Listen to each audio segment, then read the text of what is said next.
What's poppin', y'all? Welcome back to another episode of Teed Up. I'm your host, Pierre, Pee Wee the Plug, Andreessen. Boy. Mix of emotions. We've finally reached the NBA Finals mark. This is basically kind of going to the end of our first postseason run as a show. So I gotta take some time out, a couple minutes to shout out first and foremost all of the viewers and supporters. We dropped what I think this is the 20th episode, Christian just told me. So that's 20 weeks of support from y'all on social media, the comments on YouTube. I see a lot of the comments. Y'all show a lot of love. I see y'all sharing different things on Twitter and other social media platforms. Every time we post a clip, there's a bunch of people sharing and reposting, sometimes even leaving comments and engaging. It's just a blessing and, an honor to be able to have a community with so much love and support. And it's very instrumental. You know what I mean? I don't think a lot of creators spend enough time talking about how much the support means and what it can do for shows or moments. Because this business can get exhausting. I'm doing what 4 or 5 things a week in the studio. I got the numbers on the board show twice. Then we got 2 episodes that go on ESPN, and then I got teed up. So yeah, I'm doing 5 things a week just in studio. Not to mention the outside stuff, my own personal YouTube. So to be able to get those messages, to be able to read the comments saying, "Hey man, keep going. We appreciate it." And to know that this is just the beginning of it, it means a lot. So I wanted to take time out to show love to all of y'all who've been here for all of the interviews. I brought my dad on the show. This is Christian's first season and year doing the producing thing. I think y'all have given him a lot of confidence and support, which goes a long way. So from Teed Up, from Enjoy, I wanted to send some love to all of our supporters who are overly dedicated to showing, that there is a platform or a realm where we can literally enjoy basketball in a positive way. And it does not go unnoticed. So I wanted to take time out to say that. I also wanted to show love to the team. Shout out to Christian for all of the help and support he's done over this season. Shout out to Kat and Maddie. Shout out to Austin for making sure the camera and the microphone and everything is set up. We've had different ideas for sets and everything. So it goes a long way to fully produce a show and to be able to say that we're in episode 20 at the NBA Finals mark. It is an honor, a blessing, and an accomplishment in my career that I definitely am not taking for granted. So I just want to start off acknowledging the genesis of this, because there will be a day, I'll say confidently, there'll be a day where this show is bigger, better, and maybe a little bit more popular. And it's going to be good to reflect on and know that we had legitimate day ones here supporting at the true beginning and start when it was just, a bunch of works in progress. So shout out to y'all. Thank y'all. Bittersweet moment. I always say this every year. The season goes by so fast, and then it's like you blink and win the NBA Finals down to the last 2 teams. And it feels like just yesterday it was a trade deadline, or we were boarding the plane to go to All-Star Weekend. You know what I mean? So I'm happy on one sense to where I can finally kind of breathe in, breathe out, and be able to have some downtime, maybe plan a vacation or something. But at the same time, it feels weird to not have an overwhelming amount of basketball to talk about. And to start with some of the things that are probably going to start to jump on our horizon here, that we start to get into the offseason. My Knicks shocked the world. We continue to shock everybody and do the unthinkable things that nobody is expecting. We had an incredible year where I don't think there was anybody that really thought we were going to be in contention or be at the Eastern Conference Finals. And to cap it all off, we decided to fire Tom Thibodeau, our head coach, who has been one of the driving forces of us being able to experience the recent amount of success that we've had over the last 3-4 seasons. Because before that, as a Knicks fan and all of the Knicks fans that can relate, it was some very, very tough, long, frustrating seasons that we were experiencing. So everybody's been asking my thoughts when this happened. I got a bunch of mentions on Twitter, a bunch of DMs on Instagram. Everybody is just, what do I think? What do I think? What do I want? So I'll say this. This is one of those conflicting things when the saying two things can be right comes to mind for me. Because on one hand, just from a human, common sense level, Thibodeau again, has been a driving force of us kind of jumping up into relevancy, right? And he's done it with a few rosters that I don't think were looked at to have those type of seasons. You got to remember when Tom Thibodeau took this job, it was coming off of us having Dave Fizdale as the coach, and I think we had like a 21 win season. And then that first year for Thibodeau, we jumped up to 41 wins. I think in the 5 years he's been here, we've made the playoffs 4 times.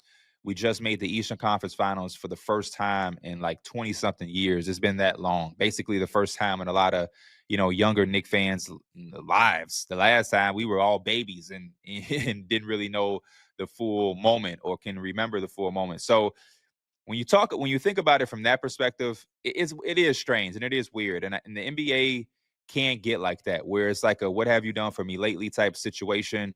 But I will say a few things in defense of the Knicks and where some other perspectives can be right. Thibodeau has had that narrative on him for most of his coaching career since he's become a head coach, leaving the Boston Celtics after winning a championship for them as an assistant and joining the Chicago Bulls. He's been a guy that a lot of people respect around the league because he's going to win games, right? He's going to install a defensive, gritty culture that's going to find ways to win basketball games and to compete at the highest level. And when you talk about teams like the Knicks, when you talk about teams like the Timberwolves, you talk about the teams like the Bulls, all of these different teams who didn't really have a culture, who didn't really have a consistent winning pattern prior to him getting there, he was all able to kind of dig all those teams out and put them in position to experience some level of high-level basketball and playoff experience. So you love that part about it, but there is also this other conversation with Thibs where can he ever break through? Can he ever get through that final hump of being able to take teams and rise them from, dormant to respectable? Can he get that team to that final level of being a championship caliber team that has a legitimate chance of winning it? And it's always so right there for him. And I feel like that's the thought process that the Knicks have.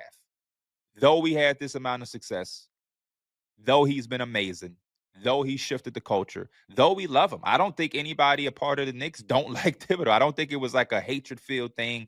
I don't think it's like a love loss. I think it's just a situation where the Knicks brass just saw the recent success that we had and felt like we are a lot closer than any of us thought, including the Knicks brass. And they feel like they have to bring a voice in and a mind in that's going to be able to adapt to a certain level that will allow this team to break through. This is a first time in a long time that the Knicks actually have a window to contend. And the Knicks brass went out and they made a decision that they felt was going to be beneficial. One of the things that stood out when you listen to different reporters, and I'm very tapped in with my Knicks. Shout out to the CP, the franchise, and Knicks Fan TV. That's family. Love CP. That's my guy. Shout out to Ian Bagley. There's a lot going on in the Knicks realm. A lot of people have talked about players knowing their roles. That was a big conversation. There was also the adjustment thing in the playoffs, and a lot of people watch the Pacers series and feel like there were some things that we gravitated to just a little bit too late, and it took Thibodeau just a little bit too long to kind of change.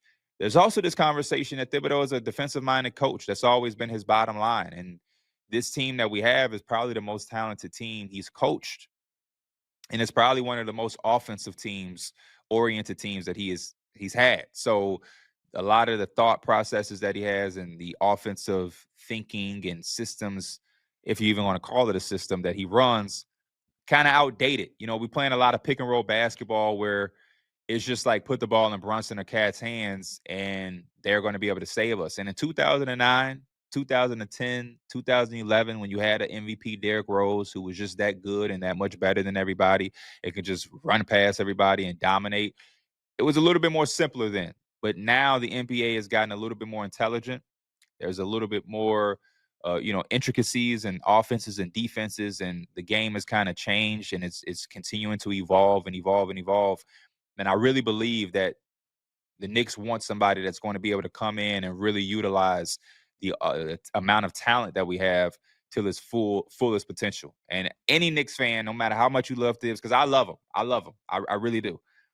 No matter how much you love him, though, we do have to admit that there is or has been moments when we watched this particular team of this year and said, it feels like there could be some more happening, right? Especially in those playoffs. In the Pacers series, felt like there was more that could have been done. It felt like we limited ourselves, and in some instances we beat ourselves. And it's not all on him. I really do feel like some of the players, they really crumbled and fell, and they can use the excuse of not knowing their role or whatever. But roles aside, in the Eastern Conference Finals, when you have a chance to get to the NBA Finals, it's time to play. The game is really simple. You play, and you play as good as you can, and you limit your mistakes, and you put yourself in position to win basketball games. No matter what identifiable role you have or you don't, the objective of the game is to score as many points as you can and limit your opponent. And a lot of times I feel like individuals didn't live up to their expectation or their capabilities.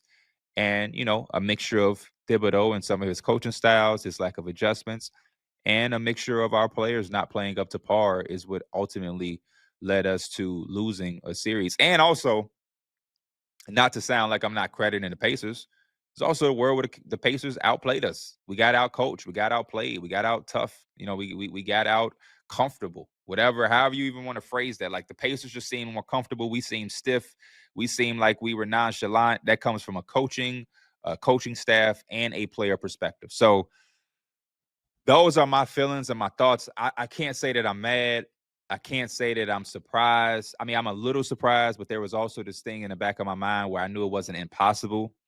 But I'm also kind of just trying to allow time to pass before I jump off the ledge, because I feel like that's been the Knick fan thing to do. I feel like it's been a roller coaster of emotions. Thibodeau, lost the game in game one. I mean, in round one against the Pistons at home, I believe. And it was like, fire him.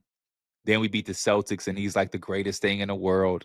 Then we lose the 2 games at home against the Pacers, and it's like, fire him again. You know what I mean? Then we win to extend the series and potentially can have a chance to win in game 6 and force a game 7. And it's like Tom Thibodeau is that guy again because, he's trusting the bench and DeLon Wright is in. So it's just been one of those things, right? The first year, we won 20 more games and made the playoffs. He was the best thing smoking. The second year we missed the playoffs. And it was, again, like, is this the guy? Y'all saw after game 6 we lost, and somebody asked Brunson. I think they said it was the guy that said that weird thing to Caitlin Clark, that asked Jalen Brunson, like, is Tibbs the guy? And even Brunson's like, bro, you're asking me that, like, what do you, like, first of all, what do you expect me to say? And second of all, the game just ended 11 minutes ago. Like, damn. So, that's just been the relationship with Thibodeau. I think that's going to be the relationship with any coach in New York, LA, Chicago. These are the big markets where people are going to just react on a game-by-game basis, and you got to be mentally prepared for it. I do want to say, shout out to Tom Thibodeau. Again, I don't look at him as a bad coach. I don't look at the era ending in a type of like disappointing way.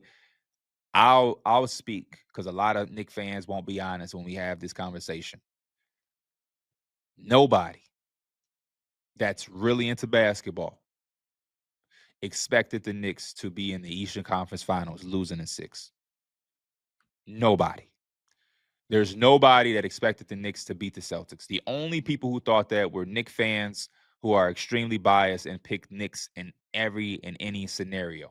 But real basketball people came into the playoffs and thought the Knicks could be a cool, good team that would probably beat the Pistons because the Pistons don't have experience, and we would lose in the second round and do the same thing we've done the last couple of years. But we broke through with a brand new roster in the first year of the roster with a lot of big changes. We made the conference finals, and we beat the defending champions. That's to be celebrated. That's to be applauded. And it's the first time we've made it this far. And again, a lot of our viewers' lives. That has to be celebrated. So again, I don't leave with any love lost. I come from DeAndre Jordan, Dennis Smith Jr., Damian Dotson, Kyle O'Quinn, Trey Burke. Like, those were the rosters that I was watching. I was at the game when Mario Hezonja dunked on Giannis and stepped over in the Garden. Like, those are the teams. I was paying my hard-earned money to go to the Garden and get a Madison Square Garden experience, and the product was like Emmanuel Mudiay and Noah Vonleh in the starting lineup. No disrespect to them, but we've come a long way. So shout out to Thibs. What do we do next? I honestly am confused with that as well.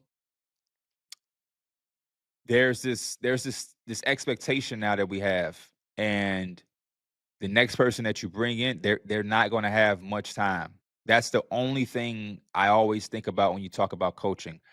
When you fire a coach and you bring in a coach, normally there's a grace period where you allow a coach to get acclimated with the roster. You allow the roster to get acclimated with him. He has to put in his systems.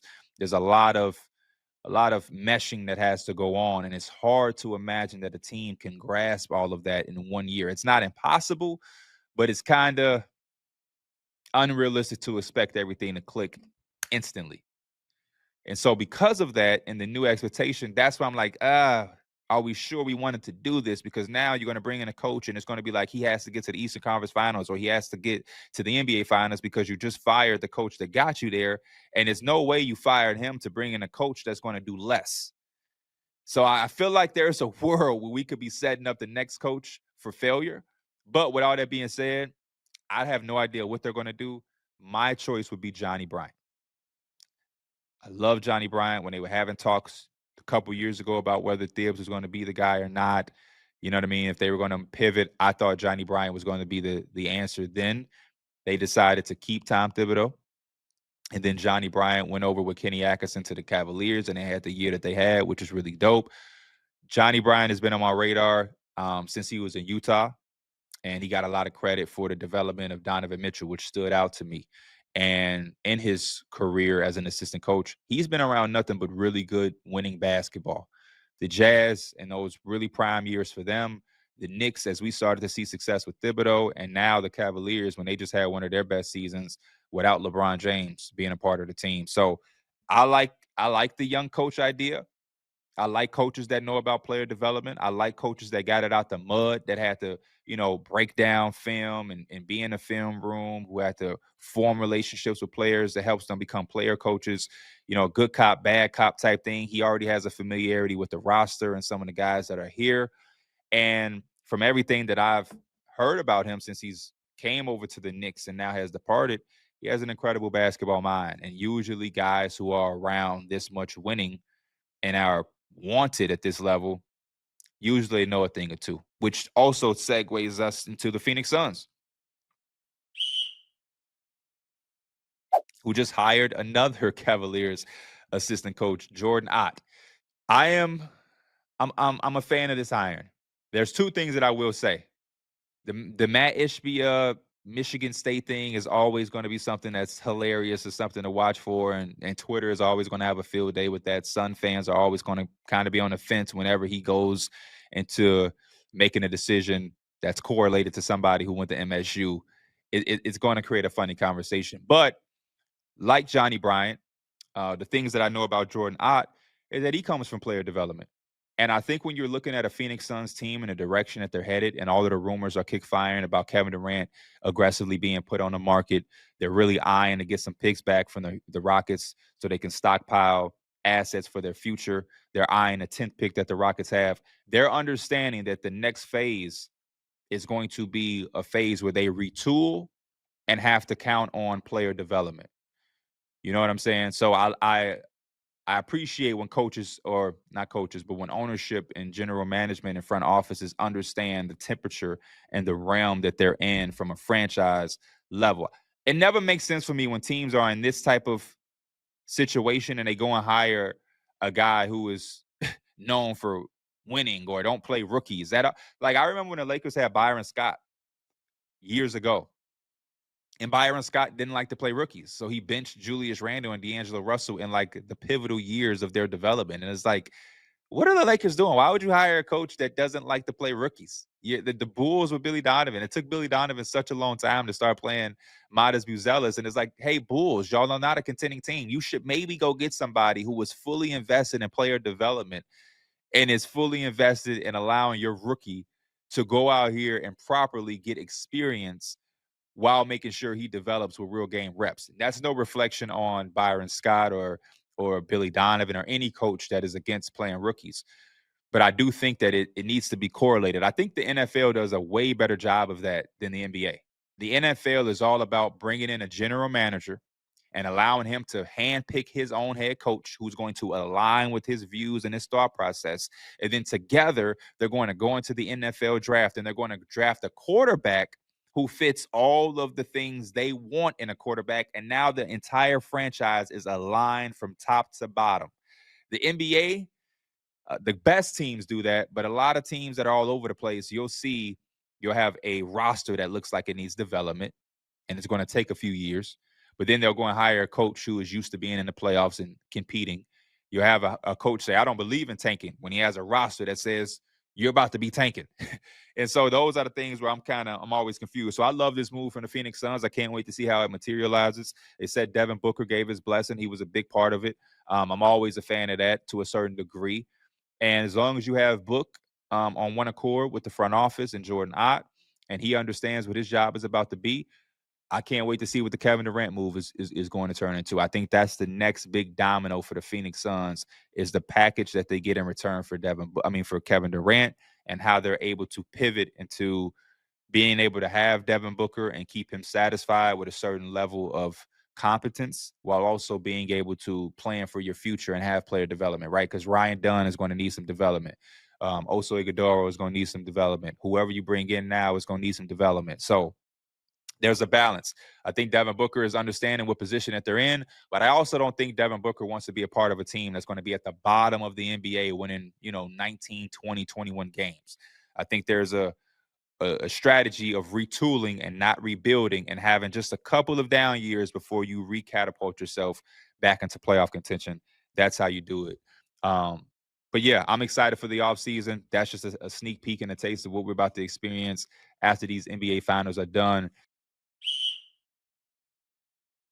But now I want to switch gears to the NBA finals, what we all been waiting for. We have the Thunder versus the Indiana Pacers. And there are so many places to start. Number one, I think it's an incredible moment for small market teams. There's been these conversations about small market teams. Will they ever have these opportunities? Will they ever be able to compete with the big markets?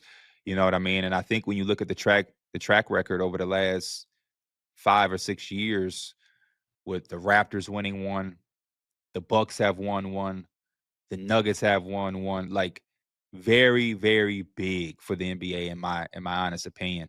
And now we have a finals where there's two quote unquote small market teams who built themselves up through the draft, who executed really good trades, who, managed their salary cap flexibility to a T, and have now positioned themselves to have a chance to win the NBA finals. Like that is good. This is the first time ever where neither team is a tax-paying team, which I think says a lot. And I think it opens up the ideas of what the next phases of the NBA can be. I saw my boy Lowe, Legend of Winning. I saw him say in a clip, like, there's no more excuses for small market teams and owners of small market teams and GMs. Like the Thunder and the Pacers are showing how possible it is. And that's a good conversation to have. That's a good thought process to have. Like, what does this mean for the NBA? We always talk about what so many things mean, but what does something like this mean? An NBA finals with two small market teams that are not in the tax paying level. And you talk about the aprons and should a guy demand a trade, all these different things. We're looking at all these teams that take the shortcut route and trying to put 3 stars together on one team. And we haven't really had one of those teams pan out. Even the Celtics and the success that they had, that's really geared off of them drafting their own talent in Jason Tatum and Jaylen Brown.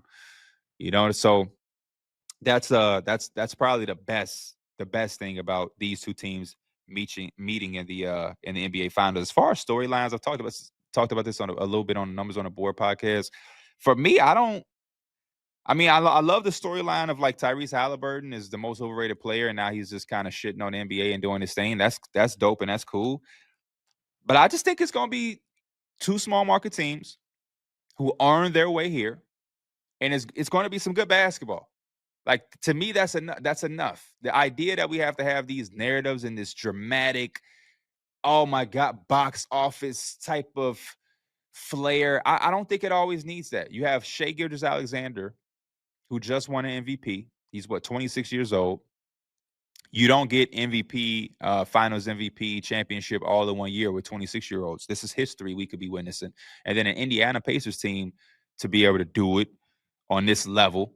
Again, another team that I don't think anybody thought would be here. It would be dramatic.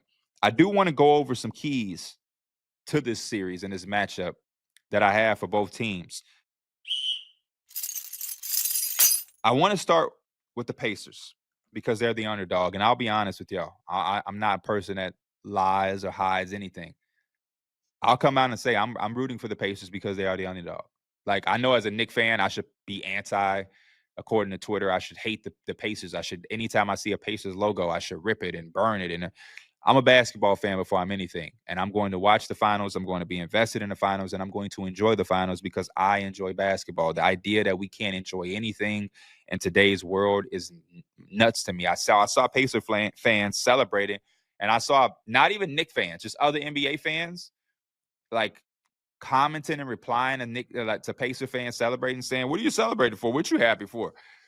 The Thunder about to sweep y'all." And it's like this mindset of like just trying to rain on every parade and not being able to enjoy shit. The Pacers, the Indiana Pacers, are going to the finals, and you're telling their fans that they shouldn't celebrate because there's a chance that they could lose. How fucking stupid is that? Anyway, some of the keys we have for the Indiana Pacers. Can they effectively push the pace?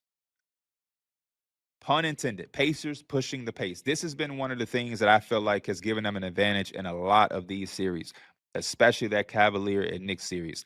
Them pushing the pace, scoring, and having easy looks off of made baskets. Like that, that's always something that just keeps you on your toes as a defense. And I don't care how good of a defense you are, because the Thunder are the best in the NBA, and they've been the best in the playoffs. As good as you are, keeping up with that pace is tough. It is really, really tough to score a basket. And, the Pacers got swaggy guys. Shea be swagging, so Shea might hit a mid-range shot and want to jog up the court like that. When you play against the Pacers, you can't do that. You do this after, I'm just jogging back. And then as Pascal Siakam is laying it up. You know what I mean? Like, so the emphasis and the attention to detail and the constant communication that you have to have when you score a basket, and Tyrese Halliburton, as you're turning around to find your guy, he's already throwing the ball up. That puts pressure on defenses. And to be able to do that for 48 minutes and to be able to do it effectively is something that I want to see the Pacers continue to try to do. I want to see them push that pace like no other. I think that just gives them a certain advantage. And this is for any team and any basketball team, college, high school, youth. If you play with that pace constantly, whether it's a miss, whether it's a make, it's just going to put an immense amount of pressure on your opponent. And what starts to happen is you wear them down. And then depending on how you defend them, you continue to wear them down. And as you saw in the Knicks series, a lot of guys was irregular in the fourth quarter. A lot of shots were short. You know what I'm saying? A lot of free, easy baskets. That's the name of the game. I was taught that the basketball game is very simple. It's about who can score the most easiest baskets. That's it. It's good to be able to have ISO players who can make step back threes, but who are going to be able to get the layups, the 2-point shots, the high efficient shots constantly throughout the course of the game. And if every time your team, that's what I experienced as a Knicks fan, we're working, pick and roll, working. Jalen Brunson got to do a turnaround pump fake, step through to get 2 points, and then the Pacers inbound it, and in 5 seconds, they get the points back. That's demoralizing, it's exhausting, and it's like a mind fuck. And if they can do that to some degree, because again, this is a different level. The Thunder defense is not the Knicks defense. It's going to be a lot tougher. It's going to be a lot challenging. But so far through the playoffs, the Pacers have been up for every single challenge. Why should it stop here? They've also won every game won. That's another thing that I want to see, and I feel like it's because it takes so much to adjust to. It's easy to prep for it. You know that they're going to try to play fast, but it's different when the game is started and you're experiencing this pace and this level of play, especially when you played against other teams who are playing a little bit slower, who don't have the personnel to play that fast, who don't move around that much, who, when you score, they're taking their time, walking the ball up. It's a whole different world and a different feel. So I want to see them be able to do that. So far through the playoffs, they are, for teams that have played at least 10 games or I guess 2 series, they're leading the playoffs in scoring with a 117.4 points per game. Below them, the Oklahoma City Thunder at 117.1. So that's going to be something interesting. Can they effectively push the pace? Can they do that? And I think there will be, but how effective can it be will be the question. The second key, OKC throughout the playoffs have not been afraid to give up the corner three-point shot. They haven't. And there has not been a team in the NBA playoffs who have shot the ball as effectively and as efficiently as the Pacers. Pacers are shooting 40% from three in the playoffs.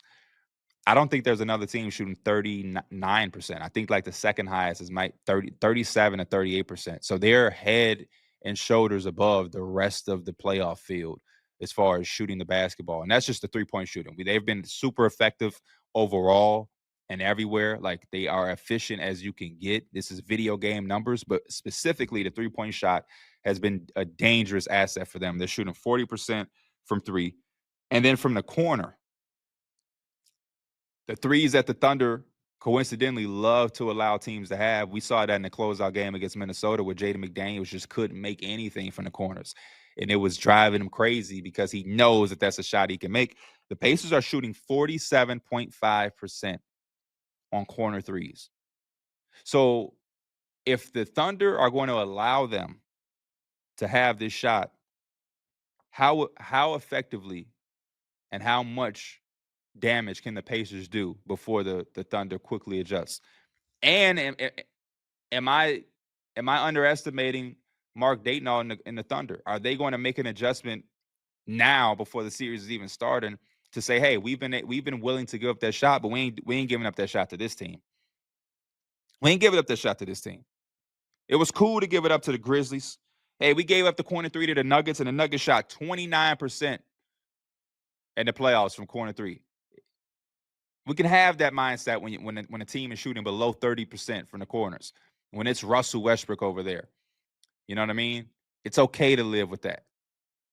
The T-Wolves shot 36.5% from three in the corners. The best team that shot the three ball was the Grizzlies from the corners against the Thunder. These are all the teams that the Thunders that have played in the playoffs. But to now play a team that's shooting almost 50%, they're making almost half of their corner looks. I'm very interested to see if the Thunder are going to keep that same mindset or if they're already changing the game plan to change it up and now allow a team who's been this hot to have those looks. Because now that's Aaron Nesmith, that's Nembhard, that's Tyrese Halliburton himself. That's occasionally Miles Turner. We saw Thomas Bryant hit 3 threes. I think they were all from the corner against the Knicks. Don't give me flashbacks. Obi Toppin has struggled a little bit in the playoffs with shooting threes, but he's capable. He's more than capable of making it. Benedict Mathurin can make a three here and there. So Ben Shepherd. Will they be able to take advantage of that? That's my second key. They're just too good. They're going to make 3-point shots, but specifically to be able to have a 3-point shot and you're shooting it 47% as a team, and that so happens to be the shot that your opponent is willing to give up. Very, very interesting. That probably will be the first thing I'm looking at in game one. The first possession, when the Pacers run their first action, whatever that may be, I'm going to look at the corner defense. I'm going to see if guys are dropping, if guys are staying. It could also be different because Miles Turner is also like a floor spacing 5. So you don't have anybody that's going to be constantly rolling to the basket that would even make guys collapse. Tyrese Halliburton turned to corner occasionally here and there in different series. It's never been a consistent thing through all 7 games or for a full glance of the series. So, will they have anybody that's putting that amount of pressure on the paint? Because you're coming out of these other series where, again, there's Jokic. Jokic is going to require double teams and bodies. That makes defenses collapse. That allows you to have open corner looks. Anthony Edwards is an incredible driver, one of the best in the game.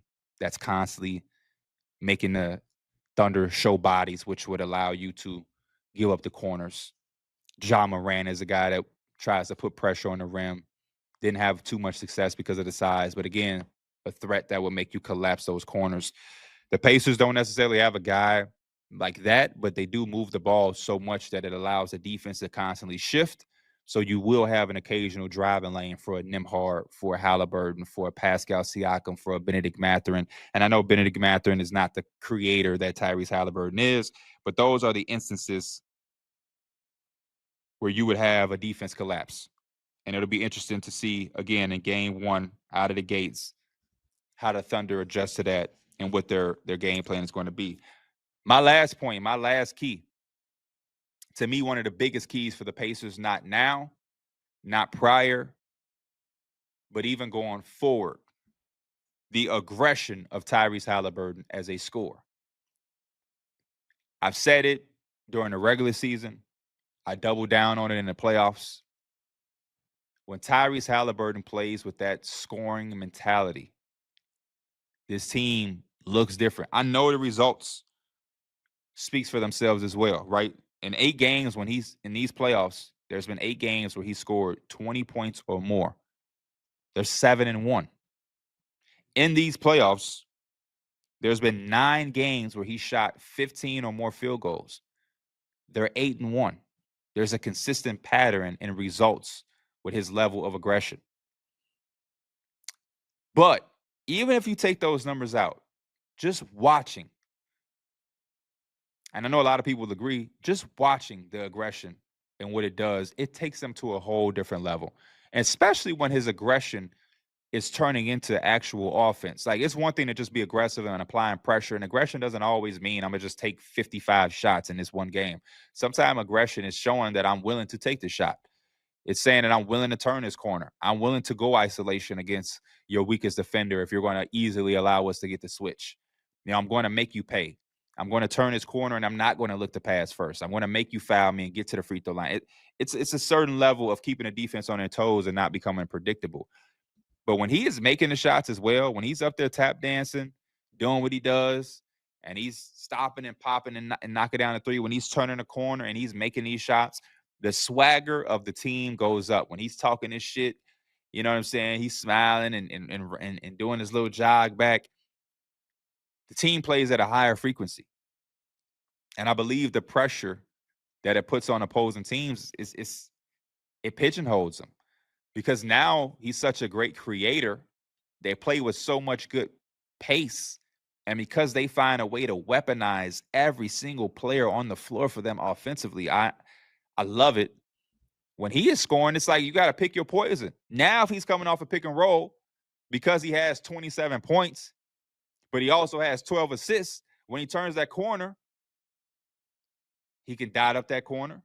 He can drive and finish. And one, he might dunk it. He can step back 3. He might attack your big or the weak defender if you're allowing these easy switches. There's so many different things. He has the world in the palm of his hands when he plays with that certain level of aggression, which is why the results are the way that they are.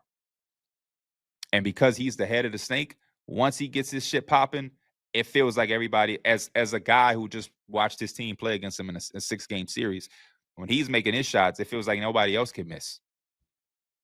Feels like nobody else can miss. And then when he's making a defense collapse, when everybody is showing attention to him, when you have to send bodies to him, Miles Turner has open 3. Obi Toppin is able to go get a backline cutting dunk. Pascal Siakam now has mismatches because you're trying to send 2 to blitz the screen. Or it's so much going on. So Tyrese Halliburton, the level of aggression is the last and one of the biggest keys in me for the future of the Pacers as well. Now, switching gears over to the Oklahoma City Thunder side, we don't have to lie or sugarcoat things here. That's not what we do on Tee It Up. The Thunder have the number 1 defense in all of the playoffs. They have the number 3 offense in all of the playoffs. They are the heavy favorite in the series, and I don't think Pacer fans have to feel bad about that. I don't think they have to feel insecure about that. I don't think they have to defend that. In every series, in every game, there's a favorite. It's okay. It's all right. It's not the end of the world. And I don't think there's anything that people have to say to talk shit. So what? The Cavs were the heavy favorites against the Pacers too. Didn't mean shit. But just because they are the heavy favorites doesn't mean that they can't afford to come out and lock in. It doesn't mean that they don't have keys of their own that they need to be able to follow. The number one thing for me, man, when you talk about the Oklahoma City Thunder, and the thing that I really feel like is going to be make or break, it's the turnovers. 18% of the Thunder's opponents' possessions in these playoffs have ended in turnovers. 18%. 18% of possessions against the Thunder have ended in a turnover. When you're able to do that to opposing teams, and you also have a Shai Gilgeous-Alexander, you also have a J-Dub, you also have a Chet who's 7 foot and can shoot threes, how are you supposed to win? I talked about it earlier. The name of the game, the way I've started, was to be able to score. Who can score the easiest points the most? Who can get the most fast break points? Who can turn you over and get easy layups? You know what I mean? Who can get 2 feet in the paint and score the most efficient shot, the layup, and then make defenses collapse and now get wide open corner threes? Who can do that? And the Thunder check all of the boxes to be able to do that, right? You have to send bodies at Shai. There's nobody that's going to be able to one-on-one defend him. Chet is, again, a 7-footer who can space the floor and knock down shots like it's nothing. Lou Dort is like a 40% three-point shooter. J-Dub is an all-NBA player. And then on top of that offensive firepower that they have, they average 11 steals a game. They average 11 steals a game. So it's being able to apply the pressure. That's my number one thing for the Thunder. Being able to force these turnovers out of the Pacers. I looked at a lot of the different teams, and I don't have the numbers off the top of my head, but I was looking at like the turnovers for the opponents that the Thunder have played, and like the numbers are wild. I think like the Grizzlies was averaging like 19 turnovers a game. I think the Nuggets were turning the ball over 16 times a game. The Timberwolves like 16 times a game. Now, throughout these playoffs, the Pacers have only turned the ball over 12 times a game, and that's pretty damn good. So they're going to have to figure out a way to take that pace that they're playing with and use it against them by forcing them to turn the ball over. And if they're able to do that, I think that's going to give them a big advantage because they'll be able to score easier buckets off of it. It'll disrupt the pace and the rhythm of the Indiana Pacers. And again, you'll be able to take them out of their game. If Tyrese Halliburton is able to get 15 assists with no turnovers against a Knicks team, and he's able to come over here and do it to a Thunder team, that's going to be a very big deal. But now if you're able to get him to turn the ball over 5-6 times, that's going to be something that they're not used to. So I really want to see the emphasis of being able to keep up this defensive pressure on the Pacers. A quick note, not a key, but something else. I would love to see the Thunder, and maybe it doesn't matter. Maybe they're so good it doesn't matter. But the Thunder also, they foul a lot. They allow their opponents to shoot a lot of free throws. And because they're going to play so aggressive, and because the Pacers have one of the highest free throw rates as a team in these playoffs, I want to challenge the Thunder to maybe keep the pressure up with the foul and just a tad bit down. When you play this aggressive of a defense, fouls come with it. So I don't want to sound like a jackass saying, hey, keep that level of aggression, but don't foul them. That just sounds stupid. But if they can figure out a way to kind of just take the fouling down just a notch, because the Pacers know how to get to the line. The Pacers know how to get to the line, and the free throw game is something that will be something that allows the team to stay into a game. So turn down that aggression, or turn down the fouls that come with the aggression just a tad bit. The other thing is the rebounding. The Pacers aren't a great rebounding team. And I think there's some things that you can, exploit there, especially because the Thunder have a similar type of size in their front court that the Knicks had. And you saw the Knicks made a lineup change because it allowed them to have Mitchell and Karl-Anthony Towns in the starting lineup to really be a force on the glass. And that's controlling the defensive glass to limit OKC getting second chance points. And it's also to a position yourself to be able to get second chance opportunities and to score off of it. And I think the Knicks did a really good job of that in the games we won, and even the games that we were in. or even the game one collapse that we had, we were in the position to collapse because we controlled the glass, and we gave ourselves second and third opportunities to score in certain possessions instead of coming out empty. And I think they could replicate it to a certain degree. Do I think the Thunder are going to be able to be as good of an offensive rebounding team as the Knicks in this particular series? Maybe not, but I do again think because you have Chet and you have Hardenstein, there's a realm which you can kind of replicate a little bit off of that, getting those second chance opportunities and allowing those opportunities to turn into open 3-point looks because the defense is scattered, or, taking more time off the clock and just, again, disrupting the rhythm of the Pacers. Those offensive rebounds can be deflating because you know what they want to do. They want to run, they want to gun. And so to make them work a little bit more defensively is something that could be an advantage. And they're already not the greatest defending team. They've done a really good job in these playoffs. But again, I think the Thunder are going to be on a different level offensively. And then last but not least, something simple but intriguing to me, I want to see the Oklahoma City beat them at their own game. We talk about pace for the Pacers. We talk about how fast they play. We talk about the easy scores they get. The Thunder are the number one fast break scoring team in the playoffs. So beat them at their own game. You average 11 steals a game. 18% of your opponent's possessions end in a turnover.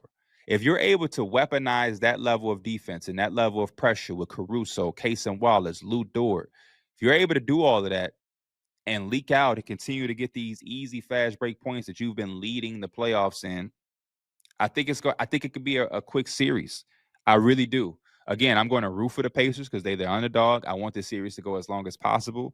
But when you think about how good OKC is, you think about Shai Gilgeous-Alexander, you think about the fact that as good as Indiana has been defensively and how well they did against Jalen Brunson, a smaller guard, they have a taller, harder mountain to climb of doing those things to Shai. That's just what it is. It's going to be a lot harder. This is the MVP. It's the MVP. Y'all thought Brunson was driving y'all crazy with fouling and free throws. He's going to do that. He's also going to be able to effectively get his shots off a lot easier. Probably not going to be able to bump and physically do all of that to him because he's 6'6". He's going to be able to hold his own a little bit more. That pressure and that size of Nesmith may not bother him as much in this particular series. But then also, that fast break scoring, man. Those easy points on top of having a guy like him and a J-Dub who can come out and give you a calm 30 here and there. It's going to be tough, man. It's very interesting, though, because both teams are the top two teams in opponents' points off of turnovers and fast break points. So something's got to give. Somebody in this series is going to their opponents is going to score off of turnovers. Somebody is going to have more fast break points. Something is going to give. And I think based off of the defensive culture that the Thunder have, it'll sway that way. Ultimately, I'm hoping that the Pacers can find a way to win in 7. I want a dramatic ending to the season. Tyrese Halliburton has always been good money whenever we've seen him or interacted with him. He's always been a stand-up guy as far as how he's treated me and the guys. So I'm being biased now. I've met Shai. I met Shai once. Shai was real cool. I think I met him at like an all-star media scrum thing. He was real cool. But my bias leans a little bit more to the Pacers. I've interacted with Tyrese Halliburton a little bit more, playing 2K and different things like that. So I'm a ride out with the Pacers in this one. I know OKC fans are gonna be like, man, P don't like us. Nah, it's all love. I think OKC is dope. I like the underdogs when my team isn't involved. And y'all know Andrew Nembhard is probably one of my top 10 favorite players in the league. Mike wasn't lying. When we went to the game 3, I did buy an Andrew Nembhard jersey. I can't wear it anytime soon because they beat my Knicks, and my thought process was I like Andrew Nembhard. That's my dog. And when the Knicks win this series, I'll be able to troll by wearing the Nembhard jersey right after we win the series. But ultimately, it didn't go my way. But I still got my Andrew Nembhard jersey. Nembhard, I'm gonna need you to sign that sometime soon. We'll link up. I'm sure you'll be on Tee It Up in the future. But yeah, man, I want some exciting basketball.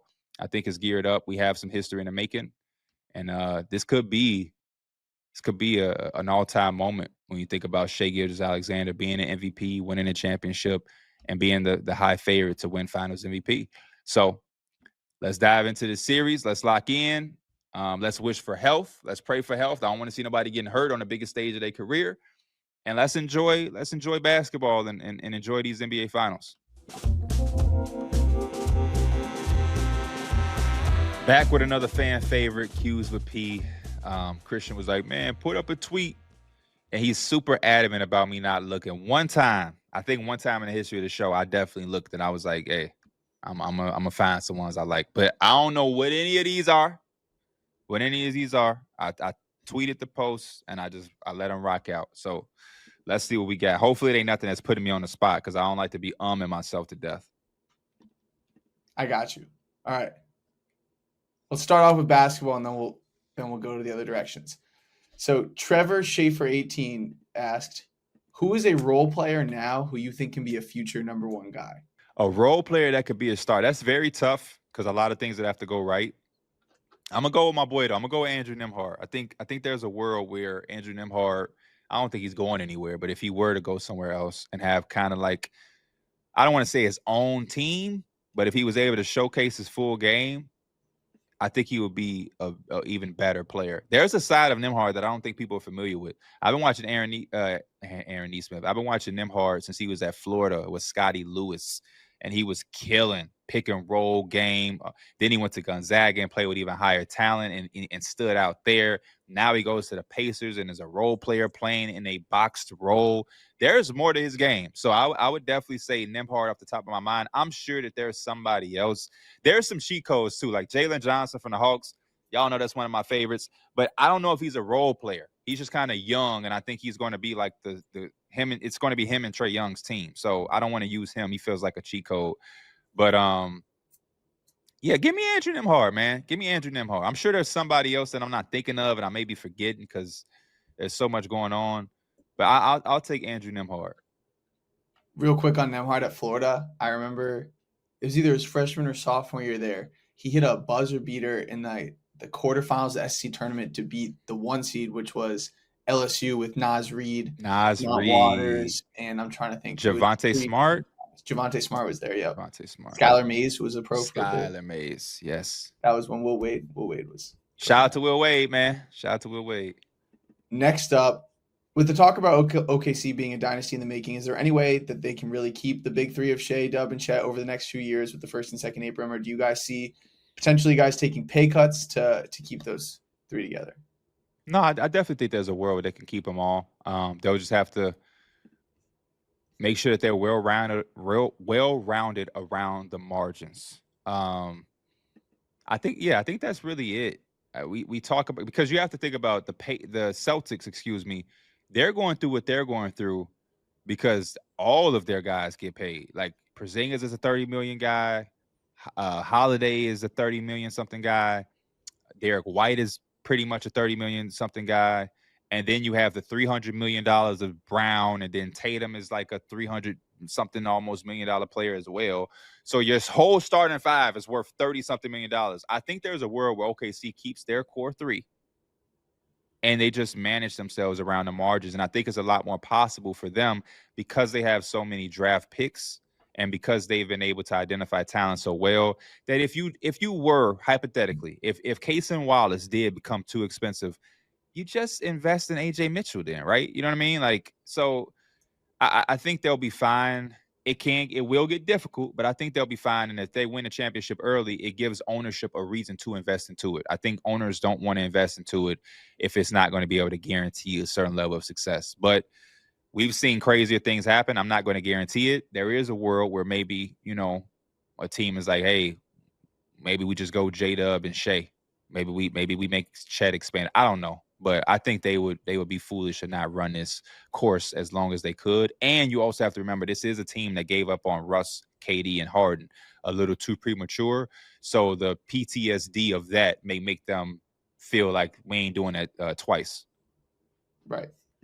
That was from Holden Burns 25, by the way. I forgot to shout him out. Another NBA one is from Mr. Clutch _4.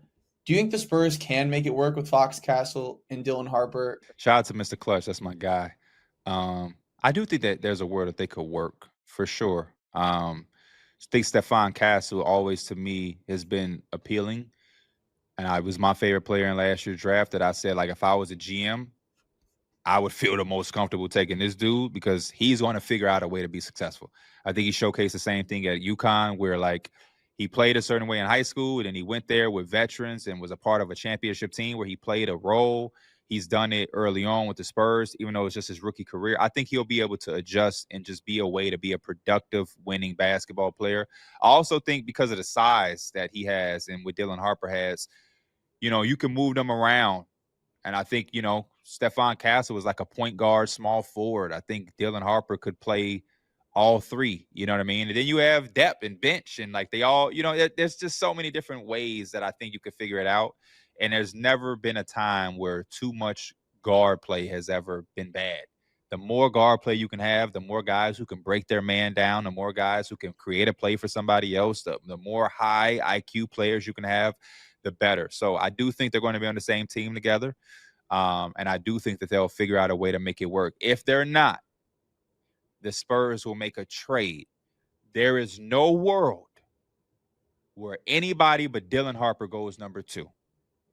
I do not know where those conversations come from. Regardless of who you like, Flagg and Harper are above the rest of the class. This idea that the Spurs take somebody else at 2, it like frustrates and irritates me. Though Cooper Flagg is number 1, Dylan Harper is number 2. So you're taking Harper or you're making a big trade to elevate this team. It's not another. There is no circumstance where they take VJ Edgecombe all of a sudden at 2, or oh my gosh, they got Ace. Like no, it's Dylan Harper will be the 2nd overall pick of this draft. Point blank. Period. 100%. Some chatter about the Magic rebrand in the comments. The one that I picked was from Hawks to the Bull. And he said, what team do you think is next to rebrand? For that team, what would you hope in the rebrand? So is there any team whose logo you feel like they got to mix it up? It's time for a change. I will say shout out to the Orlando Magic for listening. I feel like this is something that their fans and just NBA fans have always kind of referenced and talked about how much they loved. As far as rebranding, as I look around just at some of these teams, I'll say this. I wouldn't be mad at the Brooklyn Nets going to more of the New Jersey colors or going towards the back in the day with like Dr. J, where it was like the red, white, and blue. I remember Kevin Durant. They still wear that type of jersey, but I wouldn't mind spiffing it up a little bit outside of the black and white. I do like the black and chrome or the black and white. And maybe like the Pelicans. I don't know. Because the Pelicans, they cool. It's tough, man. It's tough. What if the Rockets went back to full Steve Francis days jerseys? What if they did that? Like full blown, not just making a special occasion jersey, but every game they're either wearing the home version or the away version. But again, I feel like some of the nostalgic jerseys and stuff, they're nostalgic because we don't have them every day. Then everybody will start doing it and it won't have that much of a impact. So we'll see. I feel like every team's got like 10 jerseys, so the rebrand doesn't mean that much. Like, also, I'm gonna throw in my own question here. What are your thoughts on teams wearing like the alt jerseys in the playoffs specifically? Like, do you feel like the playoffs should be like pretty clean home and away, or do you like that they can have some fun with it? Like Nuggets Thunder, they were wearing like alt jerseys in Game 7. I'm pretty sure. I like that. Definitely, wear that shit that make you feel your best. So if OKC feels like the black makes them, you know what I mean, the black jerseys is where it's at, then throw that black on, man. I like it. And my favorite thing in the world is when the road team wears white and the home team wears color jerseys. I don't know why. Maybe I'm just a little childish ass kid, but I love that because it just goes against the grain. I don't know. My childish thing is I like color on color. Oh, hell no. When have you ever even seen that in NBA? You don't, but I'm saying when I play video games, like if we're rocking blue versus red, like I'm with it. Oh, okay. They're at least distinctive different colors. Yes, as long as they have to be contrasting enough that you know who's on your team. Okay. Next up, this is from our boy Jonathan, the 2K Messiah. Shout out to my top 3 dog. favorite. This you might need some time to think about this one. This is a kind of an on-the-spot one, so you don't have to give me 3. But he said top 3 favorite NBA player bars. Oh, there was a freestyle years ago. You might can't even find this of Vince Staples doing a freestyle, and he said that M16 got springs like Jill Green, and I was like, whoa, I like that one. What's another one? That is a good question. Something with I feel like I've heard bars with like Hardaway, something with like something Hardaway. Because I love me some Penny, and I'm trying to think of another one. Vince has people. It's been done multiple times of Ginobili with like the left hand. I mean, obviously like Jumpman. Yeah, I swear that's been done again. But Vince has one where he goes throwing 20s like Ginobili, which I thought was funny. and then you have the typical 30 like Curry. What's a really, really, really good one? What's a really, really, really, really good NBA bar? What about Nelly and Hot in Here? He said, I got a pole in my basement. I'm just kidding like Jason. I feel like NBA bars are kind of just like it's I'm sure there is. Oh, I do love it's not really like a bar where it's like over your head, but it's the Kendrick, when Kendrick is like, I used to be jealous of Aaron to follow. That was dope. Oh, my number one, and we can move on. My number one is when Jay-Z said, "Homie, I'm not the Mike Jordan or the Mike recording. I'm Kobe, maybe Tracy McGrady." Jay-Z got a bar. Jay-Z, Pump It Up freestyle. He says, "Worry, I'm not the Mike Jordan or the Mike recording. It's Hovey, baby. You Kobe, maybe Tracy McGrady. Matter of fact, you a Harold Miner, J.R. Ryder, washed up on marijuana. Even worse, you a Purvis Ellis, you worthless fella. You ain't no athlete, you Sean Bradley." I ain't talking to nobody in particular. That's yeah. And then I think Lil Wayne, because I think Lil Wayne took that as a diss, and he I think he said something back. Yeah, he said, "I'm when it comes to this recording, I must be LeBron James if he's Jordan. No, I won rings with my performance. I'm old Kobe Bryant of an artist." So they was doing a little back and forth with the NBA bars. So those are my favorites. Those are my favorites for sure. It's tough to have NBA bars though. You hear a lot of silly shit. I think Ray Shrimmer and one of their hit songs, it was like I ball like Tracy McGrady. It's just very simple shit. You know what I'm saying? Staying with rap, JCT23 says, if someone was listening to J. Cole for the first time, what song would you have them listen to and why?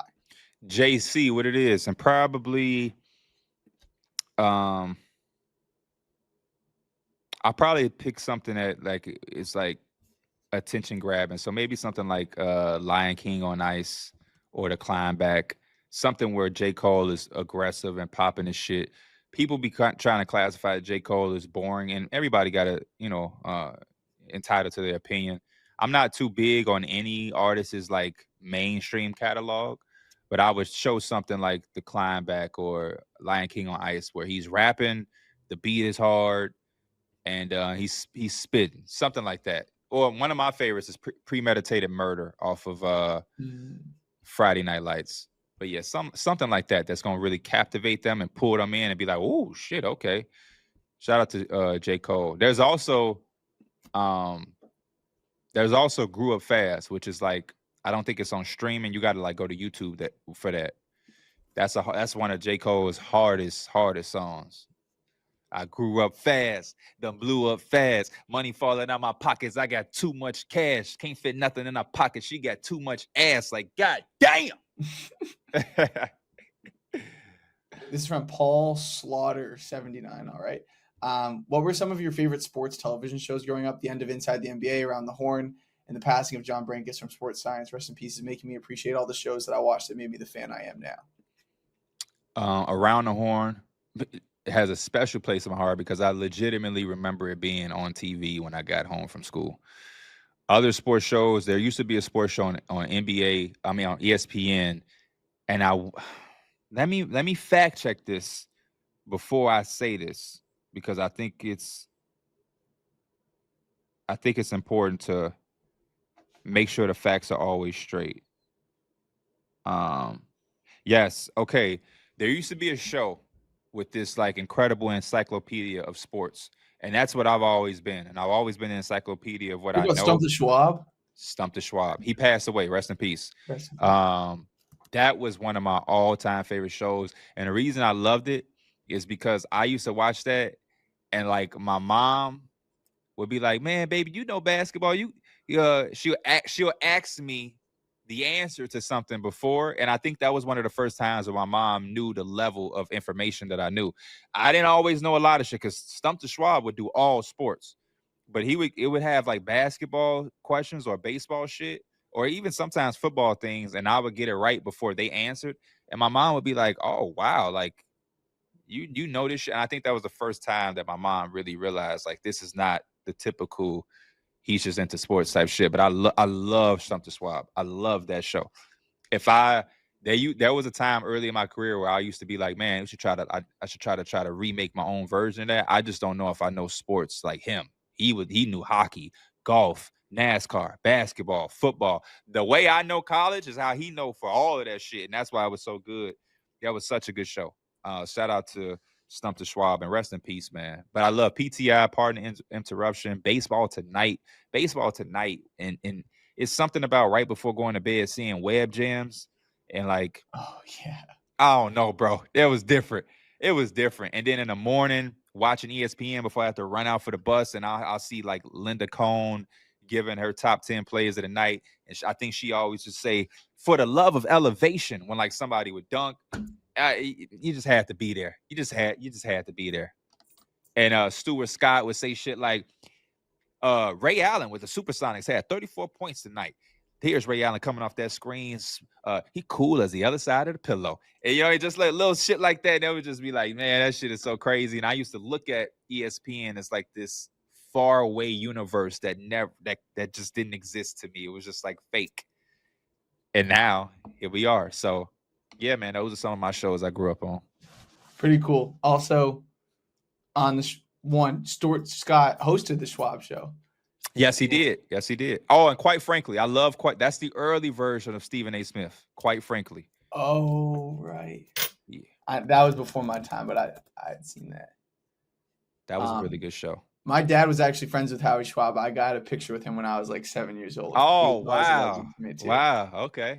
Yeah. See, a lot of people don't know about that. A lot of people don't know about that show, bro. So yeah, Stump the Schwab was my top tier show for me. I'm at like the lower bound of like, I was born December 99. So like, I feel like that the era of Sports Center that everyone's so nostalgic about, like I caught that because like the younger generation. I sound like old. The younger generation don't know what it was like. A game would end, and I'm trying to find the highlights. Like I can't find the highlights. Like I can't go on YouTube. Like there is no YouTube at this time. I have to go to Sports Center. I have to wait when it's going to come up on the menu. It was just a different time. So that's what we grew up on. We grew up on not having access to stats, highlights, so immediate. And you would have to go to school and lunch and have these debates with limited information. Now, kids can pull out their phone. You can constantly remember stats. So it was a big deal back then when I memorized everything or when I knew, a person's game to a T. And that's why my family would always say that I was going to be like an ESPN type person. So now when I see uncles and aunts and they figure out what we're doing or whatever, they be like, it is like no fucking way. Like, of course that's what you do because you've always remember. So, but now you just have it at your access. That's where like what college he came from, what college he went to. That's why that's a thing because that's how I used to have to remember. Me and my brothers and siblings didn't have a fucking iPad in our back pocket to say, hold up, he went to Kansas. You had to remember. And so we would always figure out games to play to help you remember, to always know as much as you could. That was the objective. And I collected cards, the back of the card to tell you height, weight, position, college. Right. Boom. You know what my shit was? I bet you did this too. When I would eat my cereal in the morning before going to school, I'd have the newspaper spread out. I'd be reading all the box scores. I still to this day get the newspaper because of that. Yep. I still to this day get the newspaper. I still get it. It get delivered every single month. I picked up the newspaper today. I had rain all over it. But yeah, and I go right. I'm not gonna lie. The older I get, the more I look into other portions. But when I was a kid, I used to walk like to the little a convenience store or a gas station, and I would give them 50 cents for a newspaper when it was something big. Like in my mom's house, there's some storage, and I believe I have the newspaper of when Derrick Rose was drafted to the Chicago Bulls. That's dope. I'm big on like the newspaper type thing. So I feel you. As always, y'all, we appreciate y'all. This has been another incredible edition of Tee It Up. Again, we've made it this far. Let's continue to have an incredible end to the season. And the off season is going to be a movie. I'm already hitting up some people that I know in the industry to come and chat with me. My pops will be back. I'm sure we'll have other guests and other things going on. So yeah, let's lock in and have an incredible off season and a closeout to the season. So appreciate y'all. From Enjoy Basketball and Tee It Up, I'm Pierre, PBD Plug Andreessen. We'll see y'all next time. We out. Peace.